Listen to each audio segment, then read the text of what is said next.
जय हिंद दोस्तों। आप सभी का अपना यूट्यूब चैनल जीएस एकेडमी में स्वागत है।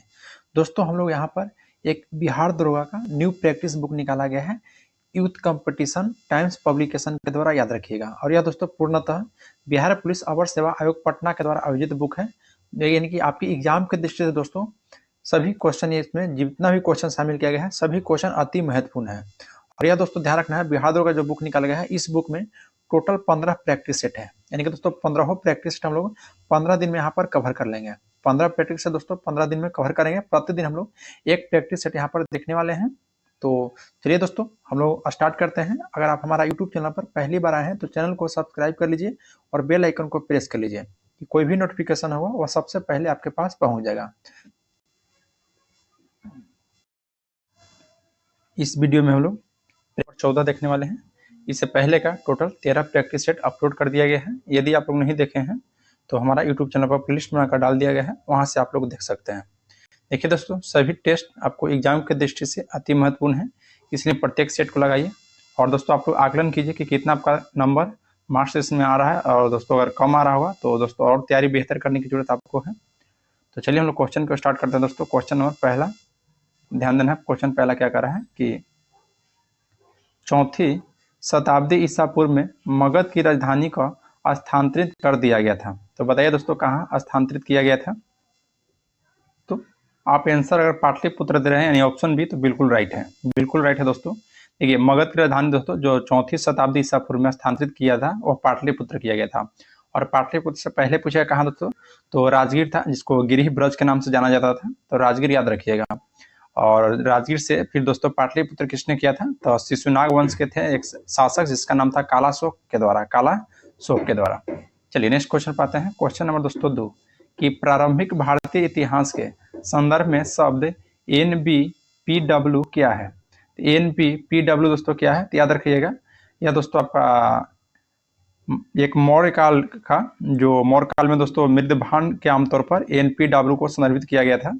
तो यहाँ से आपका राइट आंसर हो जाएगा दोस्तों 2 का ऑप्शन नंबर बी। मिट्टी के बर्तन का दोस्तों एक तरह से प्रकार था, याद रखिएगा किसमें, तो दोस्तों मौर्य काल से संबंधित है, मौर्य काल से। नेक्स्ट पाते हैं। क्वेश्चन नंबर 3 है कि 3वीं शताब्दी में वाकाटक वंश के संस्थापक कौन थे। तो वाकाटक वंश के संस्थापक दोस्तों जो नाम आता है विंध्य शक्ति का, विंध्य शक्ति थे, याद रखिएगा। और वाकाटक वंश की स्थापना कब किया गया था दोस्तों, तो 255 ईस्वी में, 255 ईस्वी में, याद रखिएगा। नेक्स्ट पाते हैं। क्वेश्चन नंबर 4 है कि निम्नलिखित में से क्या अजंता गुफाओं को संबंध में सही नहीं है। जिसमें पहला कहा दोस्तों कि यह महाराष्ट्र में स्थित है, बिल्कुल सही है दोस्तों। अजंता की गुफा याद रखिएगा महाराष्ट्र में है दोस्तों, और यह बौद्ध कला से संबंधित है, बौद्ध कला से संबंधित, ये भी सही है। और वह प्राचीन भारत में प्रयुक्त तकनीकों को दर्शाता है, ये भी सही है दोस्तों।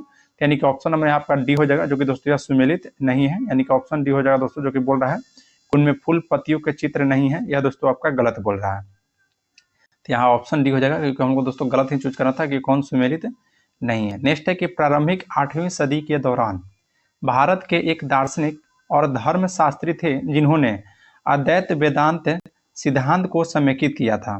तो उनका नाम था दोस्तों आदि शंकराचार्य, याद रखिएगा। कौन थे, तो आदि शंकराचार्य के द्वारा दोस्तों, याद रखिएगा। और इनका जन्म हुआ था 788 ईस्वी में केरल राज्य में, केरल राज्य में, याद रखिएगा केरल राज्य में। है कि दिल्ली के मोती मस्जिद को किस मुगल शासक ने बनाया था।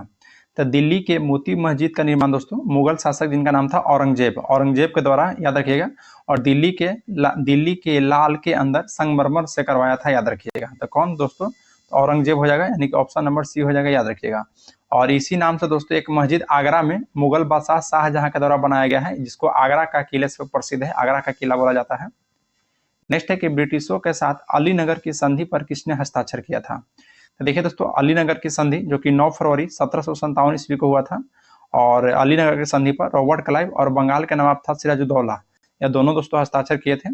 तो यहाँ पे ऑप्शन है दोस्तों डी, सिराजुद्दौला, याद रखिएगा। ऑप्शन नंबर डी हो जाएगा 7 का, सिराजुद्दौला।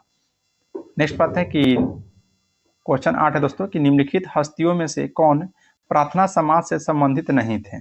तो प्रार्थना समाज के बारे में बात की जाए तो याद रखना है कि प्रार्थना समाज की स्थापना 1867 ईस्वी में मुंबई में केशव चंद्र सेन की प्रेरणा से दोस्तों महादेव गोविंद रनाडे और डॉक्टर आत्माराम पांडुरंग और NG चंद्रवाकर के द्वारा किया गया था। तो यहाँ पर दोस्तों आपका कौन सा आंसर हो जाएगा, तो ईश्वर चंद्र विद्यासागर, जो कि यह दोस्तों संबंधित नहीं है। बाकी याद रखना है आत्माराम पांडुरंग और आरजी भंडारन और दोस्तों एमजी रनाडे यानी कि दोस्तों महादेव गोविंद रनाडे याद रखिएगा। नेक्स्ट क्वेश्चन पर आते हैं। क्वेश्चन नंबर दोस्तों 9 कि महात्मा गांधी ने निम्नलिखित में से किसका समर्थन नहीं किया था। तो महात्मा गांधी के द्वारा दोस्तों जो भारी उद्योग यानी कि हैवी इंडस्ट्रियल का दोस्तों समर्थन नहीं किया गया था। बाकी मद्य निषेध का भी समर्थन किया गया था, ग्राम पंचायत का समर्थन किया गया था और श्रम की जो गरिमा है दोस्तों इसको भी समर्थन किए थे, याद रखिएगा। चलिए नेक्स्ट पाते हैं क्वेश्चन नंबर 10 कि गांधी जी ने जब दक्षिण अफ्रीका में थे तो उनके द्वारा निम्नलिखित में से प्रकाशित किया गया था। तो देखिए दोस्तों जो गांधी जी के द्वारा 1903 ईस्वी में, याद रखना है 1903 ईस्वी में एक साप्ताहिक पत्र था जिसका नाम है इंडियन ओपिनियन। इंडियन ओपिनियन का प्रकाशन दोस्तों दक्षिण अफ्रीका में ही किए थे, तो याद रखिएगा ऑप्शन नंबर होगा दोस्तों बी इंडियन ओपिनियन। ऐसे दोस्तों यंग इंडिया भी महात्मा गांधी जी का है और नवजीवन भी दोस्तों महात्मा गांधी का है। तो नवजीवन देखिए यंग इंडिया पूछेगा तो 1919 से 1931 तक दोस्तों यह प्रकाशित किया गया था और हरिजन भी यह भी महात्मा गांधी जी का है जो कि 1933 से 1942 का जो भी उनका जीवन के काल है वो सभी उसमें दोस्तों मिलता है। चलिए नेक्स्ट क्वेश्चन पे बढ़ते हैं। क्वेश्चन नंबर 11 है कि बोरा गुफाएं भारत के पूर्वी तट पर निम्नलिखित पहाड़ी में से किस पहाड़ी पर स्थित है। बताइए दोस्तों किस पहाड़ी पर स्थित है। तो याद रखिएगा दोस्तों यह अनंतगिरी पहाड़ी पर, अनंतगिरी पहाड़ी पर। तो ऑप्शन नंबर दोस्तों यहाँ बी आपका राइट हो जाएगा। 12 है कि निसी, अफ्तानी और बेकार जैसी भाषाएं व्यापक रूप से बोली जाती है। तो यह दोस्तों याद रखना है अरुणाचल प्रदेश में, अरुणाचल प्रदेश में यह सभी भाषा का प्रयोग किया जाता है। नेक्स्ट पाते हैं क्वेश्चन नंबर 13। क्वेश्चन 13 है कि गंगा नदी का उद्गम गंगोत्री ग्लेशियर से होता है और यह दोस्तों कहाँ में जाकर समाप्त हो जाता है। तो दोस्तों बंगाल की खाड़ी में, याद रखना है बंगाल की खाड़ी में गंगा नदी का दोस्तों उद्गम पूछेगा तो गंगोत्री ग्लेशियर है और दोस्तों मुहाना जो होता है वो आपका दोस्तों बंगाल की खाड़ी में बनाती है, याद रखिएगा। और बंगाल की खाड़ी में दोस्तों जो जल गिराती है वह मेघना के नाम से, मेघना के नाम से याद रखिएगा, मेघना। नेक्स्ट पाते हैं कि निम्नलिखित में से कौन सा फरक्का बैराज के निर्माण का उद्देश्य नहीं था। फरक्का बैराज का निर्माण का उद्देश्य नहीं था जिसमें पहला कि बांग्लादेश से बहकर जाने वाली पानी को रोकना, यही दोस्तों गलत हो जाएगा, यही दोस्तों उद्देश्य नहीं था, याद रखिएगा। बाकी इसका उद्देश्य क्या था कि कोलकाता बंदरगाह पर गाद के जमाव पर को रोकना और कोलकाता बंदरगाह के दोस्तों कटाव को भी रोकना। नेक्स्ट है कि जौ प्रबलीकरण से क्या तात्पर्य है। तो जौ प्रबलीकरण से दोस्तों तात्पर्य है कि फसलों की पौष्टिकता के संवर्धन का उत्पादन पद्धति, याद रखिएगा, यानी कि ऑप्शन नंबर ए आपका राइट हो जाएगा क्वेश्चन नंबर 15 का। नेक्स्ट है क्वेश्चन नंबर 16 कि सूर्य के चारों ओर चक्कर लगाने वाले पृथ्वी की कक्षा का आकार क्या है। तो देखिए दोस्तों जो पृथ्वी की कक्षा का वह पथ जिसमें पृथ्वी सूर्य के चारों ओर यात्रा करती है और पृथ्वी की कक्षा का आकार यहाँ पूछ रहा है तो वह दोस्तों दीर्घ वृत्ताकार है, याद रखिएगा, दीर्घ वृत्ताकार यानी कि ऑप्शन बी हो जाएगा।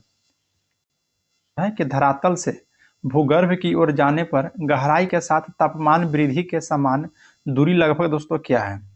तो याद रखिएगा दोस्तों 1 डिग्री सेल्सियस प्रति 32 मीटर पर दोस्तों।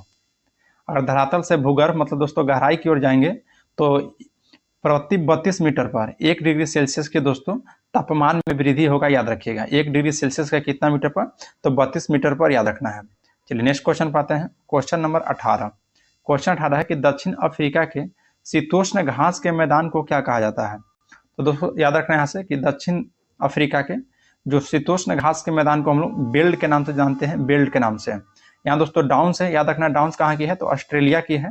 फिर प्रेरी कहेगा दोस्तों तो यह संयुक्त राज्य अमेरिका का है, संयुक्त राज्य अमेरिका का प्रेरी है। पंपास दोस्तों अर्जेंटीना का है, याद रखिएगा, पंपास कहाँ के है, तो अर्जेंटीना का। फिर यहाँ से एक नाम याद रखना है दोस्तों, बेल तो भी देखिए दक्षिण अफ्रीका, और एक स्टेपिच होता है, स्टेपिच जो कि यूरोप का है। यहाँ से दोस्तों 5-6 नाम आपको बताए हैं, सभी इंपॉर्टेंट है एग्जाम की दृष्टि से, याद रखना है। डाउन्स कहाँ दोस्तों, तो ऑस्ट्रेलिया, प्रेरी संयुक्त राज्य अमेरिका, पंपास अर्जेंटीना, और बेल्ट जो कि आपका दक्षिण अफ्रीका हो गया, और एक स्टेपिच जो कि यूरोप का। नेक्स्ट है कि भारत के संविधान को निम्नलिखित अनुसूचियों में से किसमें राज्यसभा में सीटों का आवंटन का उल्लेख किया गया है। तो राज्यसभा में दोस्तों सीटों का जो आवंटन का उल्लेख किया गया है चौथी अनुसूची में, चौथी अनुसूची में, याद रखिएगा। टोटल दोस्तों 12 अनुसूची है और मूल संविधान में दोस्तों टोटल 8 अनुसूची थी। चलिए नेक्स्ट पाते हैं। क्वेश्चन नंबर 20 है कि निम्न में कौन सा विषय भारतीय संविधान की 11वीं सूची में शामिल किया गया है। तो 11वीं दोस्तों सूची में जो कि पंचायत संबंधित होगा, तो 11वीं सूची में बताइए किसको शामिल किया गया है। तो यहाँ ऑप्शन डी हो जाएगा दोस्तों स्वास्थ्य और स्वच्छ को, स्वास्थ्य और स्वच्छ को याद रखिएगा, यानी कि ऑप्शन नंबर हो जाएगा डी, स्वास्थ्य और स्वच्छता को। चलिए नेक्स्ट पाते हैं कि परमादेश रीट का अर्थ क्या है। परमादेश मतलब दोस्तों हम आदेश देते हैं, परमादेश मतलब हम आदेश देते हैं, याद रखिए, यानी कि ऑप्शन नंबर दोस्तों ए हो जाएगा। और आपके पास शरीर हो सकता है, आपके पास दोस्तों जो शरीर यानी कि स्वस्थ शरीर को प्रस्तुत करना होता है, जो कि बंदी प्रत्यक्षीकरण होता है, याद रखिएगा। चलिए नेक्स्ट क्वेश्चन पाते हैं। क्वेश्चन नंबर है 22 कि भारत के संविधान के किस अनुच्छेद के तहत राष्ट्रपति अध्यादेश को लागू कर सकते हैं? तो यहां से दोस्तों याद रखना है आर्टिकल 123 यानी कि दोस्तों अनुच्छेद 123 के तहत। नेक्स्ट पाते हैं कि राज्यसभा के सदस्य के रूप में मनोनीत होने वाली पहली महिला कौन थी? तो बताइए दोस्तों पहली महिला कौन थी? तो दोस्तों रुक्मणी देवी अरुणडेल। राज्यसभा में दोस्तों याद रखना है सदस्य के रूप में मनोनीत होने वाली जो पहली महिला थी उसका नाम था रुक्मणी देवी अरुणडेल, याद रखना है, राज्यसभा का है। नेक्स्ट है कि लोकसभा के विपक्ष के प्रथम नेता कौन थे? तो लोकसभा के दोस्तों विपक्ष के प्रथम नेता थे ए के गोपालन, और इनका जन्म दोस्तों 1904 में हुआ, जो कि केरल के कन्नूर जिला में। तो ऑप्शन हो जाएगा दोस्तों बी, ए के गोपालन। नेक्स्ट है कि किस भारतीय राज्य की सबसे लंबी समय तक सेवा रहने वाले राज्यपाल थे? मैंने सबसे लंबा दोस्तों किनका कार्यकाल है राज्यपाल के रूप में? तो याद रखिएगा दोस्तों आपका राइट आंसर होगा option number B, Padmaja Naidu, याद रखिएगा। नेक्स्ट है कि जनवरी 2020 के अनुसार निम्नलिखित में से भारत के सबसे नवीनतम नए केंद्र शासित प्रदेश की पहचान करना है। तो सबसे नवीनतम दोस्तों कौन सा केंद्र शासित बना है तो जनवरी 2020 के अनुसार दोस्तों? तो याद रखिएगा दोस्तों जब अनुच्छेद 370 हटने के बाद 31 अक्टूबर 2019 को जम्मू कश्मीर राज्य को 2 केंद्र शासित प्रदेश, जम्मू कश्मीर और दूसरा दोस्तों लद्दाख बनाया गया था। तो ऑप्शन देखिए बी में दिया गया है लद्दाख, ये आपका राइट हो जाएगा। नेक्स्ट पाते हैं कि निम्नलिखित में से किस प्राधिकरण ने PRTMS यानी कि political parties registration tracking management system शुरू किया है? तो याद रखिएगा दोस्तों ये आपको भारतीय चुनाव आयोग के द्वारा यानी कि इलेक्शन कमीशन ऑफ इंडिया के द्वारा। नंबर 28 है कि संविधान में निम्नलिखित में से किसके बारे में उपबंध नहीं है? तो किसके बारे में दोस्तों बताइए उपबंध नहीं है? तो देखिए योजना आयोग के बारे में दोस्तों उपबंध नहीं है। ऐसे निर्वाचन आयोग के बारे में दोस्तों है, निर्वाचन आयोग का है, वित्त आयोग का भी है और लोक सेवा आयोग का है, लेकिन योजना आयोग के बारे में दोस्तों नहीं है, याद रखिएगा। चलिए नेक्स्ट क्वेश्चन पाते हैं। क्वेश्चन नंबर 29 है कि किसी राज्य की मंत्रिपरिषद में मुख्यमंत्री सहित मंत्रियों की कुल संख्या कितनी होती है? तो मुख्यमंत्री सहित दोस्तों जो मंत्रियों की कुल संख्या होता है, एक संविधान संशोधन याद रखना है 91वां संविधान संशोधन 2003 के तहत दोस्तों मंत्रिपरिषद का आकार को निश्चित कर दिया गया था और बोला गया था दोस्तों कि कुल सदस्यों का 15% से दोस्तों अधिक नहीं होगा। देखिए ऑप्शन डी में उस राज्य के विधानसभा के कुल सदस्यों का 15% से अधिक नहीं हो सकता है, यानी कि ऑप्शन नंबर दोस्तों सी हो जाएगा। कौन सा संविधान संशोधन दोस्तों? तभी बताएं 91वां, यह दोस्तों 2003 में हुआ था, याद रखिएगा। चलिए नेक्स्ट पाते हैं। क्वेश्चन नंबर 30 बोला कि बहुजन समाज पार्टी की स्थापना की गई थी। तब बहुजन समाज पार्टी की दोस्तों स्थापना 1984 में किया गया था। तो ऑप्शन नंबर यहाँ पे दोस्तों सी हो जाएगा। और वर्तमान में दोस्तों इस दल के अध्यक्ष है मायावती और महासचिव पूछेगा तो सतीश चंद्र मिश्र। और बहुजन पार्टी के संस्थापक कौन थे? तो काशीराम थे, काशीराम। नेक्स्ट है कि एक सरकार संवैधानिक कानूनों और नागरिक अधिकार के दायरे में अंदर ही काम करता है, तो वह कौन सा सरकार रूप में जाना जाता है दोस्तों? तो लोकतांत्रिक के रूप में, लोकतांत्रिक, यानी कि ऑप्शन नंबर डी। नेक्स्ट है कि भारत के पूर्व की तरफ देखो नीति निम्नलिखित में से किस प्रधानमंत्री के द्वारा प्रारंभ किया गया था? तो याद रखिएगा दोस्तों पीवी नरसिम्हा राव के द्वारा दोस्तों, यानी कि ऑप्शन नंबर आपका सी राइट हो जाएगा। पूर्व की तरफ देखो नीति या दोस्तों पीवी नरसिम्हा राव के द्वारा शुरू किया गया था। क्वेश्चन नंबर 33 है कि भारतीय संविधानता बिल लंदन में हाउस ऑफ कॉमन्स में पहली बार किस दिन पेश किया गया था? तो पहली बार दोस्तों याद रखना है 4 जुलाई 1947 को, 4 जुलाई 1947 को दोस्तों पेश किया गया था। और यह बिल ब्रिटिश संसद के द्वारा 18 जुलाई 1947 को द इंडियन इंडिपेंडेंस एक्ट के नाम से पारित किया गया था, और जिसमें भारत और पाकिस्तान नामक 2 डोमेनियन का दोस्तों स्थापना हुआ था। 15 अगस्त 1947 को तारीख इसमें निश्चित कर दिया गया था। चलिए हाँ, यहाँ से एक और बात याद रखना दोस्तों कि भारतीय स्वतंत्रता विधेयक 1947 से लेबर पार्टी के ब्रिटिश प्रधानमंत्री क्लेमेंट एटली के द्वारा हाउस ऑफ कॉमन्स में प्रस्तुत किया गया था, हाउस ऑफ कॉमन्स में। नेक्स्ट है कि भारत के रियासतों को एकीकरण में किसने निर्णायक भूमिका निभाई थी? यह दोस्तों याद रखना है सरदार वल्लभ भाई पटेल के द्वारा, नेक्स्ट है दोस्तों कि किसने फांसी पर चढ़ने से पहले यह इच्छा व्यक्त की थी कि उनकी राख को भारत के पुनः संगठित होने तक संभाल कर रखा जाए और एकीकरण के बाद उसे सिंधु में दोस्तों विसर्जित कर दिया जाए। तो दोस्तों बताइए किनका कथन था? तो याद रखिएगा दोस्तों, ये आपका नाथूराम गोडसे का कथन था। नाथूराम गोडसे बोले थे फांसी पर चढ़ने से पहले कि उनका यह इच्छा है कि अपनी राख को भारत के पुनः संगठित होने तक संभाल कर रखा जाए और एकीकरण के बाद उसे सिंधु में दोस्तों विसर्जित कर दिया जाए, याद रखिएगा। चलिए नेक्स्ट पाते हैं दोस्तों, क्वेश्चन नंबर 36 कि परमाणु बम के दौरान हिरोशिमा और नागासाकी पर गिराया गया था। तो दोस्तों प्रथम विश्व युद्ध के समय गिराया गया था, सॉरी प्रथम नहीं दोस्तों, द्वितीय विश्व युद्ध के समय, क्योंकि 1945 में गिराया गया था। तो द्वितीय विश्व युद्ध दोस्तों देखिए ऑप्शन डी में है, द्वितीय विश्व युद्ध का समय हो जाएगा। एक पहला दोस्तों 6 अगस्त का था और दूसरा था 9 अगस्त को, दोनों 1945 में, जो कि जापान में पड़ता है हिरोशिमा और नागासाकी। नेक्स्ट है कि अटल पेंशन योजना में सम्मिलित होने के लिए अधिकतम आयु क्या है? तो अटल पेंशन योजना में सम्मिलित होने के लिए अधिकतम आयु जो निर्धारित किया गया है वह दोस्तों 18 दोस्तों न्यूनतम, अधिकतम पूछा है तो अधिकतम 40 हो जाएगा, अधिकतम 40। नेक्स्ट है कि भारत में राष्ट्रीय खाद्य सुरक्षा अधिनियम किस वर्ष पारित किया गया है? याद रखिएगा दोस्तों, राष्ट्रीय खाद्य सुरक्षा अधिनियम 2013 में पारित किया गया था, 2013 में। नेक्स्ट पाते हैं क्वेश्चन नंबर 39 कि गोल्डन हैंडशेक निम्नलिखित में से किस योजना का एक नाम है? तो यह याद रखना है अभी कि स्वैच्छिक सेवानिवृत्ति योजना, स्वैच्छिक सेवानिवृत्ति योजना हो जाएगा। नेक्स्ट है कि 2011 के जनगणना के अनुसार भारत में मुस्लिमों का कुल प्रतिशत कितना है? तो 2011 के जनगणना के अनुसार बोला जाए दोस्तों, तो ऐसे सबसे ज्यादा तो हिंदू का परसेंटेज था 79.8% और मुस्लिम का था दोस्तों 14.2। देखिए ऑप्शन डी में दिया गया है, 14.2 था। चलिए नेक्स्ट पाते हैं कि कौन सा केंद्रीय संस्था केंद्र सरकार की ओर से करेंसी नोट जारी करता है? तो दोस्तों आरबीआई के द्वारा जारी किया जाता है, तो ऑप्शन सी हो जाएगा आरबीआई, यानी कि भारतीय रिजर्व बैंक के द्वारा। नेक्स्ट है दोस्तों कि बुल और बियर निम्न वाणिज्यिक गतिविधि किसके साथ जुड़ा हुआ है? क्या दोस्तों शेयर मार्केट के द्वारा, जो बुल और बियर जो शब्द है दोस्तों शेयर मार्केट से संबंधित है। शेयर मार्केट से बुल मतलब होता है दोस्तों तेजारिया और बियर मतलब होता है मंदरिया, याद रखिएगा। नेक्स्ट है कि निम्नलिखित में से कौन सा देश विश्व में गेहूं का सबसे बड़ा उत्पादक है? तो चीन हो जाएगा दोस्तों, विश्व में दोस्तों चीन हो जाएगा गेहूं का सबसे बड़ा उत्पादक देश, याद रखना है। और दूसरा स्थान पर भारत है और तीसरा स्थान पर दोस्तों आपका रूस हो जाएगा। नेक्स्ट है कि विद्युत प्रतिरोध की इकाई क्या है? तो विद्युत प्रतिरोध की दोस्तों जो इकाई है वह दोस्तों ओम है, ओम। क्वेश्चन नंबर 45 कि हम दूध का विशिष्ट गुरुत्व कैसे मापेंगे?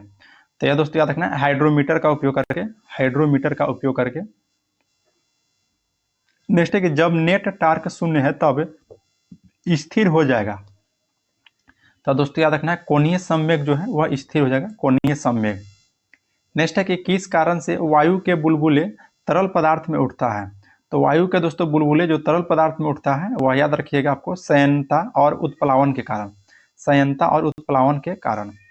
नेक्स्ट पाते हैं क्वेश्चन नंबर 48 है कि प्रकाश तरंगे होती है, तो ऐसे तो अनुप्रस्थ होता है दोस्तों, लेकिन ऑप्शन उस हिसाब से आपको नहीं है, प्रकाश तरंग अनुप्रस्थ होता है, लेकिन यहाँ से दोस्तों याद रखना है यह विद्युत चुंबकीय तरंग के रूप में भी जाना जाता है, प्रकाश तरंग विद्युत चुंबकीय तरंग के रूप में भी जाना जाता है। नेक्स्ट है दोस्तों कि विद्युत बल्ब के तंतु सामान्यतः किसके बने होते हैं? तो ये दोस्तों बताइए किसके बने होते हैं? तो यदि आप दोस्तों नाइक्रोम आंसर दे रहे होंगे तो दोस्तों बिल्कुल गलत है, यहाँ पे दोस्तों टंगस्टन आंसर हो जाएगा, टंगस्टन याद रखिएगा, यानी कि ऑप्शन नंबर 2 बी आपका राइट हो जाएगा, बी। नेक्स्ट है कि निम्नलिखित में से कौन एक धनायन है? तो धनायन दोस्तों बताइए कौन सा है? देखिए जिस आयन में घनात्मक आवेश होता है दोस्तों उसी को हम लोग धनायन कहते हैं। तो यहाँ पे दोस्तों आपका राइट आंसर होगा 50 का ऑप्शन है अमोनियम दोस्तों याद रखिएगा। 51 है कि निम्नलिखित तत्व में किसकी परमाणु संख्या जिंक की तुलना में अधिक है? जिंक की तुलना में अधिक दोस्तों बताइए किसका है? तो ब्रोमीन का कितना होता है दोस्तों? तो 35 होता है ब्रोमीन को, और जिंक का कितना होता है? तो जिंक का दोस्तों 30 होता है, याद रखिएगा। तो यहाँ से आपका ब्रोमीन आपका राइट हो जाएगा। नेक्स्ट है कि निम्नलिखित में कौन सा हाइड्रोजन का सबसे समान आम समस्थानिक है? तो हाइड्रोजन का सबसे समान दोस्तों कौन सा है? तो प्रोटेरियम हो जाएगा, 1H1 होता है दोस्तों इसका 1 तो प्रोटेरियम देखिए ऑप्शन डी में दिया गया है, ऑप्शन डी में दोस्तों। चलिए नेक्स्ट क्वेश्चन पर बढ़ते हैं, क्वेश्चन नंबर 53 कि सल्फर का साधारण नाम क्या है?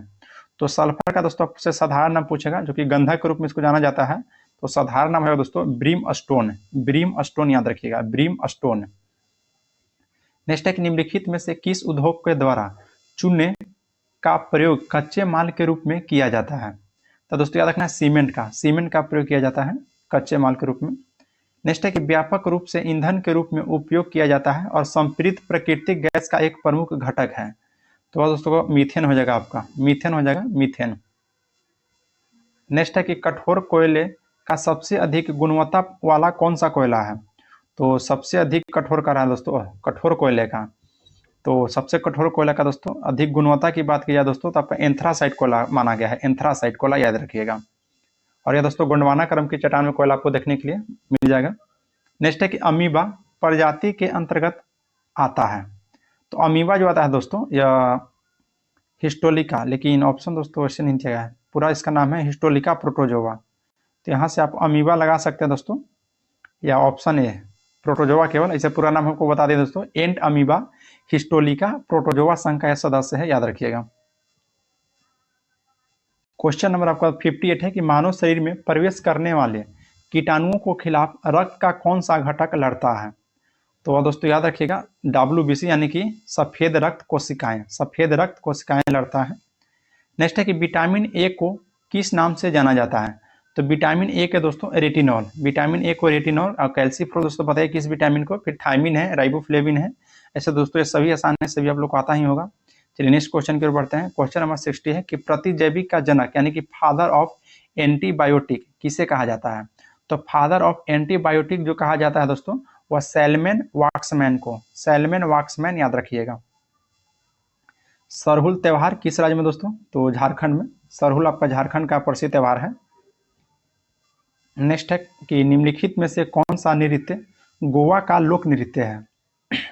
तो गोवा का लोक नृत्य दोस्तों फुगरी हो जाएगा, फुगरी, फुगरी याद रखिएगा, यह नृत्य दोस्तों गोवा का है। नेक्स्ट है कि भूपेन खक्कर एक प्रसिद्ध थे। तब भूपेन खक्कर जो थे दोस्तों एक चित्रकार थे, क्या थे? एक चित्रकार थे जो कि प्रसिद्ध थे दोस्तों चित्रकार के रूप में। नेक्स्ट है कि the test of my life पुस्तक के लेखक कौन है? तो the test of my life पुस्तक के लेखक पूछेगा दोस्तों तो याद रखना है युवराज सिंह थे। कौन थे? तो युवराज सिंह आपका राइट आंसर हो जाएगा। 65 है कि अंतर्राष्ट्रीय ओजोन दिवस मनाया जाता है दोस्तों तो 16 सितंबर को, 16 सितंबर को अंतर्राष्ट्रीय ओजोन दिवस के रूप में मनाया जाता है, याद रखिएगा 16 सितंबर को। नेक्स्ट दोस्तों क्वेश्चन नंबर 66 कि निम्न में कौन सा एक मैक्सेस पुरस्कार विजेता नहीं है? तो मैक्सेस पुरस्कार विजेता कौन नहीं है दोस्तों? तो किरण बेदी हो जाएंगे, किरण बेदी। ठीक है, किरण बेदी को तो मिला था दोस्तों मैक्सेस पुरस्कार, अरविंद केजरीवाल को भी मिला है। सतीश पेचोरी का दोस्तों, सतीश पेचोरी हो जाएगा यहाँ पे ऑप्शन नंबर आपका सतीश पेचोरी।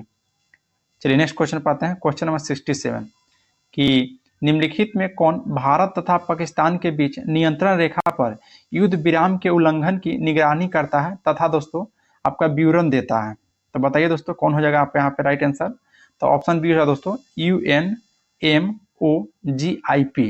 देखिए दोस्तों इसका पूरा नाम आपसे पूछेगा UNMOGIP का, तो United nation military observer group in India and Pakistan, याद रखिएगा। नेक्स्ट है कि शब्द डबल फोल्ड संबंधित है। तो शब्द डबल फोल्ड दोस्तों टेनिस खेल से संबंधित है, टेनिस खेल से। नेक्स्ट है कि निम्नलिखित क्वेश्चन नंबर 69 निम्नलिखित में कौन सा मध्य प्रदेश का एक विरासत स्थल है? तो मध्य प्रदेश का दोस्तों भीमबेटका गुफा हो जाएगा। भीमबेटका कहाँ की है? तो मध्य प्रदेश की। ऐसे हम्पी दोस्तों कर्नाटक का है। सासाराम दोस्तों आपको बिहार के लिए प्रचलित है। तो यहाँ पे ऑप्शन नंबर सी आपका राइट हो जाएगा दोस्तों, मध्य प्रदेश के है, याद रखना है भीमबेटका। और इसका खोज किया गया था दोस्तों 1957-58 में, 1957-58 में, याद रखिएगा। और 2003 में दोस्तों इसको यूनेस्को में शामिल कर दिया गया है। नेक्स्ट है कि इनमें से किसे मनोविश्लेषण के जनक के रूप में जाना जाता है? तो याद रखना दोस्तों सिगमंड फ्रॉयड, सिगमंड फ्रॉयड को। 21 है कि ऑपरेशन ग्रीन्स की घोषणा निम्नलिखित में से किन वस्तुओं को आपूर्ति को अस्थायीकरण के लिए किया गया है? तो बताइए दोस्तों किन वस्तुओं को? तो ऑप्शन सी हो जाएगा टमाटर प्याज आलू को, टमाटर प्याज आलू को। नेक्स्ट है कि प्रतिवर्ष सुल्तान अजलान शाह कप कहाँ आयोजित किया जाता है? तो सुल्तान अजलान शाह कप जो आयोजित किया जाता है दोस्तों याद रखना है मलेशिया में। कहाँ में? तो मलेशिया में। ऑप्शन नंबर आपका डी राइट हो जाएगा। नेक्स्ट है कि अक्टूबर 2017 में गुजरात में शुरू किया गया रो रो यानी कि रोल ऑन रोल ऑफ फेरी सेवा का पहला चरण घोघा और किसको जोड़ता है? तो घोघा और जो है दोस्तों जोड़ता है, यह याद रखना है आपको, दहेज को। घोघा और दहेज को जोड़ता है। नेक्स्ट पाते हैं कि सूची 1 को सूची 2 के साथ दोस्तों सम्मिलित करना है यहाँ पे। तो यहाँ पे देखिए रंध्र है दोस्तों, तो रंध्र के क्या हो जाएगा? तो वाष्पोत्सर्जन लगा सकते हैं। हाँ, रंध्र का वाष्पोत्सर्जन, यानी कि दोस्तों ये आपका 2 में हो जाएगा। फिर जाइलम, तो जाइलम में दोस्तों जल का परिवहन होता है, यानी कि 4 इसको लगा सकते हैं। फिर दोस्तों यहाँ पे फ्लोएम, फ्लोएम को दोस्तों आपका भोजन का परिवहन, तो 3 लगा सकते हैं। बच गया दोस्तों आपका 1, तो मूल रोम 1 हो जाएगा, यानी कि 2 4 1 3। तो 2 4 1 3 दोस्तों ऑप्शन देख लेते हैं। 2 4 1 3 किस में है? 2 4 1 3 देखिए ऑप्शन दोस्तों बी में दिया गया है, 2 4 1 3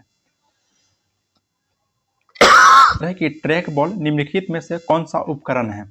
तो ट्रैक बॉल दोस्तों याद रखना है इनपुट डिवाइस है, इनपुट डिवाइस। नेक्स्ट पाते हैं कि जानकारी के लिए खोज और प्राप्त जानकारी की कंप्यूटिंग करने की सुविधा देता है। तो यार दोस्तों बताइए किसको देता है? तो 76 का दोस्तों ऑप्शन सी हो जाएगा, क्वेरी लैंग्वेज को। नेक्स्ट है कि डायल अप नेटवर्किंग क्या है? तो डायल अप दोस्तों जो नेटवर्किंग है या संपर्क विधि है, संपर्क विधि। नेक्स्ट है कि पीडीएफ का पूर्ण रूप क्या है? ये तो सभी को पता है दोस्तों कि पीडीएफ का पूर्ण रूप क्या होता है। तो पोर्टेबल डॉक्यूमेंट फॉर्मेट है। तो पोर्टेबल डॉक्यूमेंट फॉर्मेट दोस्तों देखिए ऑप्शन डी में दिया गया है, ऑप्शन नंबर डी आपका राइट हो जाएगा, पोर्टेबल डॉक्यूमेंट फॉर्मेट। नेक्स्ट है कि IUCN के अंतर्गत बाघ की श्रेणी में आता है। तो IUCN के अंतर्गत दोस्तों जो बाघ आता है वो याद रखना लुप्त प्राय के श्रेणी में, ऑप्शन ए हो जाएगा। नेक्स्ट है दोस्तों सिमलीपाल टाइगर रिजर्व। बताइए दोस्तों सिमलीपाल कहाँ में है? तो उड़ीसा में सिमलीपाल टाइगर रिजर्व है दोस्तों, जो कि उड़ीसा के मयूरभंज जिला में है। क्वेश्चन नंबर 81 कि हाल ही में कहाँ पर 7वीं इंडिया वाटर इम्पैक्ट समिट शुरू किया गया है? तो यार दोस्तों नई दिल्ली में शुरू किया गया है, नई दिल्ली में याद रखिएगा। नेक्स्ट है कि 8वां भारतीय अंतर्राष्ट्रीय विज्ञान महोत्सव कहाँ आयोजित किया गया है? तो यार दोस्तों कहाँ किया गया है? तो भोपाल में आयोजित किया गया है।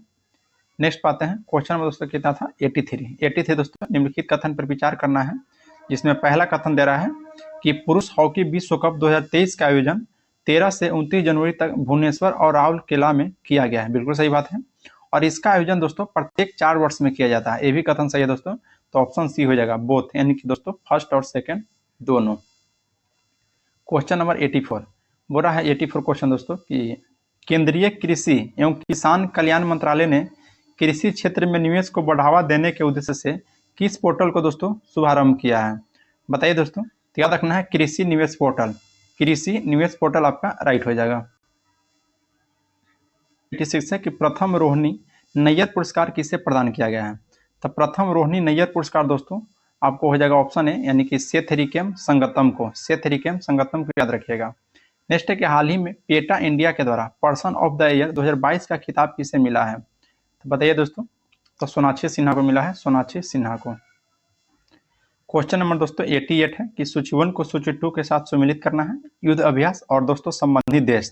तो देखिए सूर्य किरण, तो सूर्य किरण दोस्तों नेपाल के साथ होता है, तो नेपाल के साथ दोस्तों यानी कि आपका एक ही हो जाएगा, या तो आपका सही है, एक हो जाएगा। फिर दोस्तों संगम अभ्यास, तो संगम अभ्यास दोस्तों भारतीय नेवी और यूएस नेवी के, यानी कि भारतीय और अमेरिका, यानी कि 2, ये भी दोस्तों सम्मिलित है। फिर नेक्स्ट दोस्तों काजिंद है, तो काजिंद जो अभ्यास है दोस्तों कजाकिस्तान के साथ होता है, तो ये 3 हो जाएगा। और कारपेट अभ्यास यानी कि भारतीय नेवी और इंडोनेशिया नेवी के साथ होता है, तो ये आपका दोस्तों 4, यानी कि 1 2 3 4 1 2 3 4 दोस्तों देख लीजिए ऑप्शन ए में ही दिया गया है, 1 2 3 4 ऑप्शन नंबर ए में हो जाएगा। नेक्स्ट पता है कि 25वां साउथ इंडियन एजुकेशन सोसाइटी राष्ट्रीय पुरस्कार 2022 से किसे सम्मानित किया गया है? तो दोस्तों वेंकैया नायडू को, जो कि पूर्व उपराष्ट्रपति के रूप में जाना जाता है, वेंकैया नायडू को। नेक्स्ट है दोस्तों कि प्रधानमंत्री 6ठी वंदे भारत एक्सप्रेस ट्रेन का उद्घाटन किया, यह किस रूट पर चलेगी? तो दोस्तों याद रखना है बिलासपुर जो कि छत्तीसगढ़ में पड़ता है, और नागपुर जो कि महाराष्ट्र में पड़ता है, यानी कि ऑप्शन ए हो जाएगा बिलासपुर से नागपुर के बीच में। तो यहाँ पे दोस्तों क्वेश्चन 90 तक समाप्त कर चुके हैं, और इसके बाद से दोस्तों मैथ रीजनिंग है, तो उसको आपको पीडीएफ जो हम देंगे तो मैथ रीजनिंग आप लोग वहाँ से बना लीजिएगा। तो आज के लिए इतना ही, मिलते हैं आपसे नेक्स्ट वीडियो में दोस्तों। जय हिंद।